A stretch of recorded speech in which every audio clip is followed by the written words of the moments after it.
Yo guys, this is GenKaan with the third video in the series of underused budget bombs in EDH. Cards that don't see enough play, has some flavor and outperforms their budget by a lot. We have now reached green, a color that's dominated by a few super explosive cards and tutors that wins you the game. I focused on a more go wide or +1/+1 counter strategy. Also, that's something that's not nearly discussed enough is protection or prevention against board wipes. Sure, like everyone knows about like heroic reinforcements, but some of the cards I've never seen before or never seen played before that will keep you in the game as a creature-based deck even after a Wrath of God. Let's get into it. First out, we have Sigardian Zealot.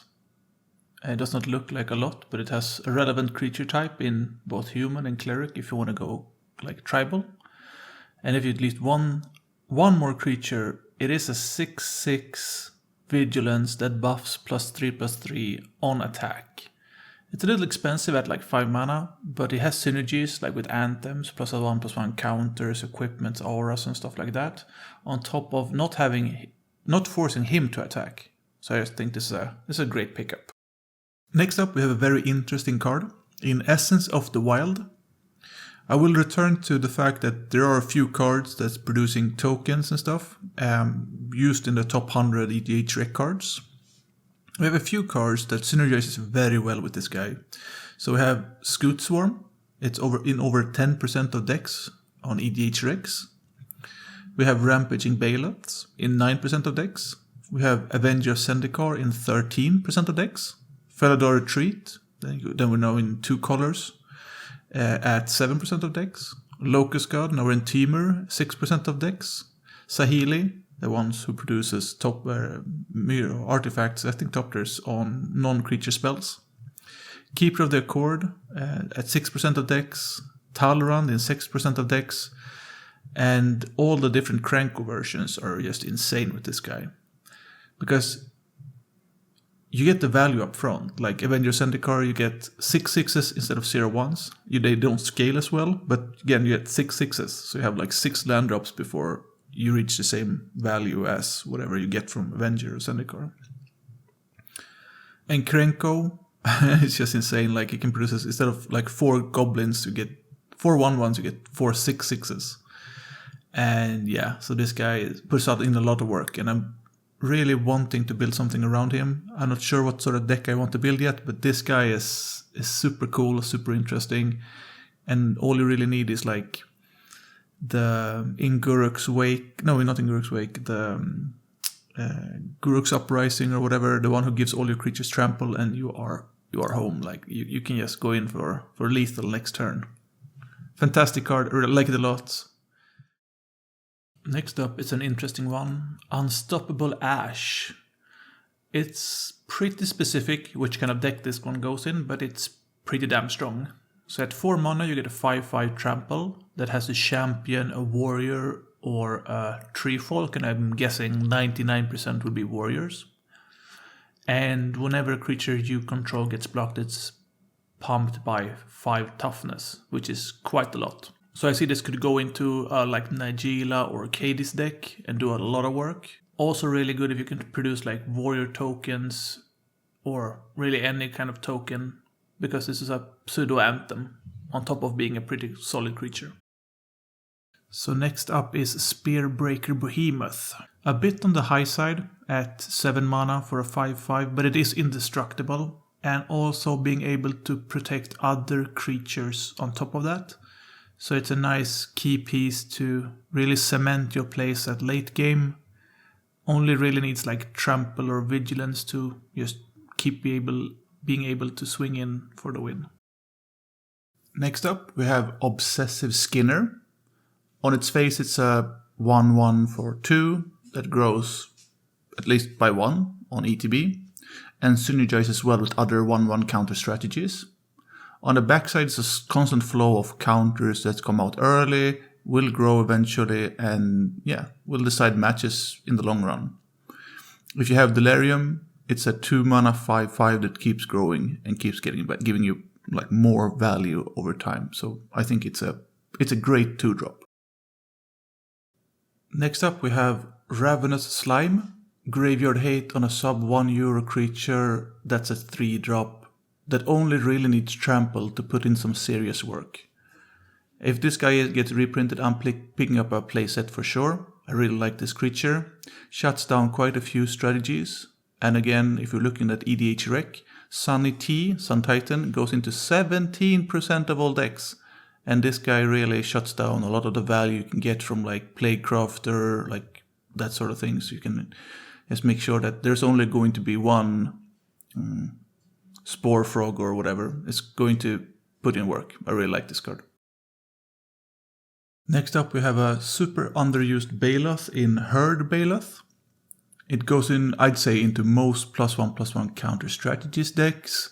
It goes wide with a ton of value in the 4 power creatures where normally you get 1 or 2 power creatures in your go wide strategies.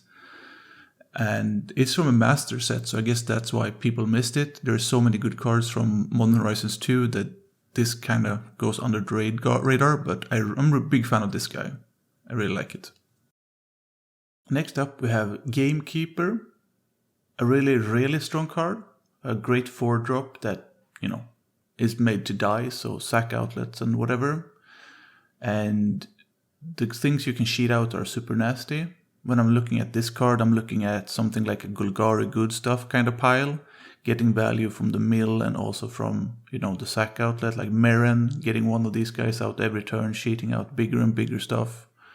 Like Village Rites, Deadly Dispute, instant speed, sheeting out bombs and stuff, yeah. I really like this card. Maybe an Atla Palani deck, this one would work in as well. But yeah, generally I think this is a strong creature.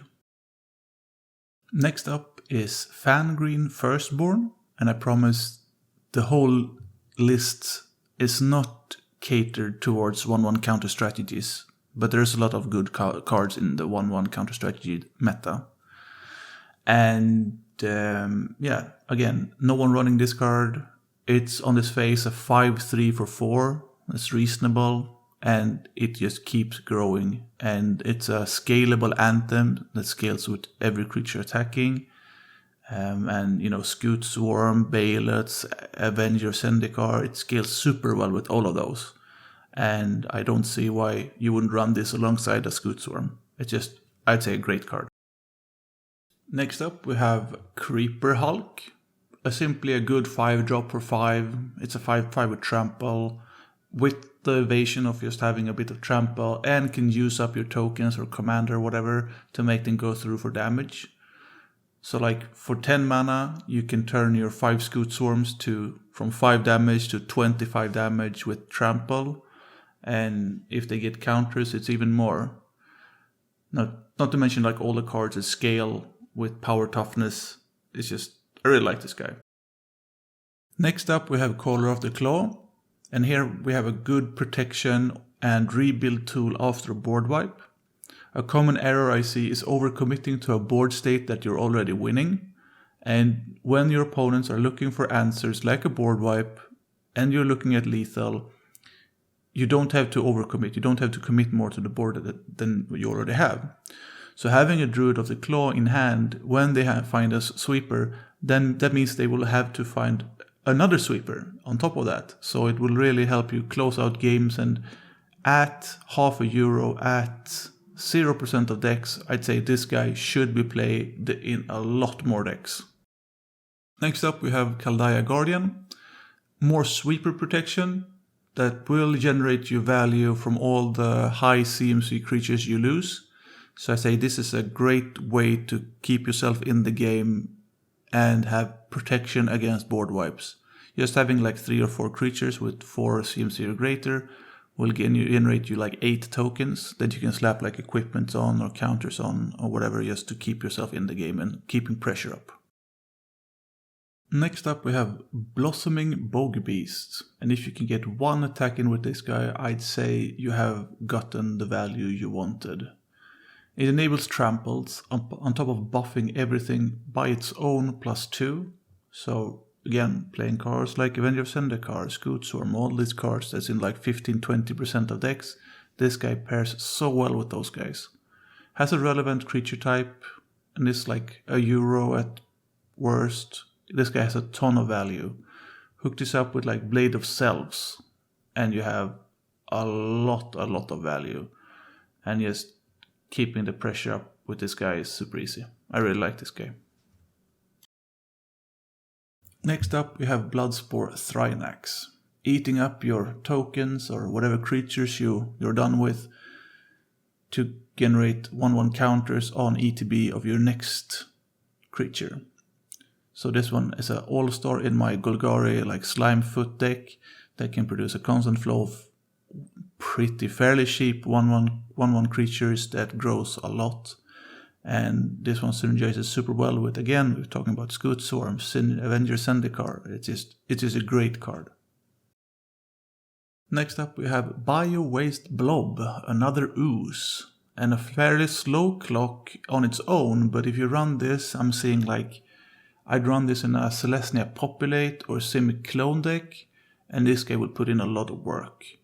On top of like playing maybe, if you want to go the more janky route, you can go like Reflections of Ligiara, you can play like Maskwood Nexus, and this becomes an anthem for all. Again, Maskwood Nexus, Bio-Waste Blob, Toski, and Scoot Swarm, and you have some real sweet jank, man. Another ooze in Biogenic Ooze is the next card. At 5 mana, you get 4 power toughness spread over 2 creatures that grows on your end step to 6 power for 5 mana. It's a pretty fair deal. And I like this card a lot because it's so clean. Like there's no advanced stuff, there's no setup really. You just slap this on the board, hopes it survives the first go around, and then you have a mana dump, a wide distribution of stats, so it's not one creature. You can generate blockers that grows, and it's a great source for 1/1 counters, great in ooze decks, and also great in late game when you can just produce insane amounts of mana. You can just pump out blockers and threats. Next up we have Giant Aphage. It's a clean 7 mana 7/7 with trample, so it has evasion, and it clones itself on combat damage to a player. Pair this guy up with like double strike, clone effects, and your opponents will have to find answers. You can't keep this guy around. This guy ends games on his own. So yeah, super good ender, super good closer, super good top end of any green deck. And last out we have Wild Beastmaster. An anthem on a creature with relevant creature types that you will have to put in some work with, but like pair this up with Beastmaster Ascension and you eventually get +11 on all attacking creatures. So a nice 3-drop with some combat tricks, some anthems. You can get this guy to becoming a real threat. Just even Rancor is just +3/+3 on attack on all creatures. It's a great card. There we have it, guys. That's the cards I've picked out for bombs and threats in green. Next up we have red and white. I think red, white and multicolored will be one video, maybe the next one.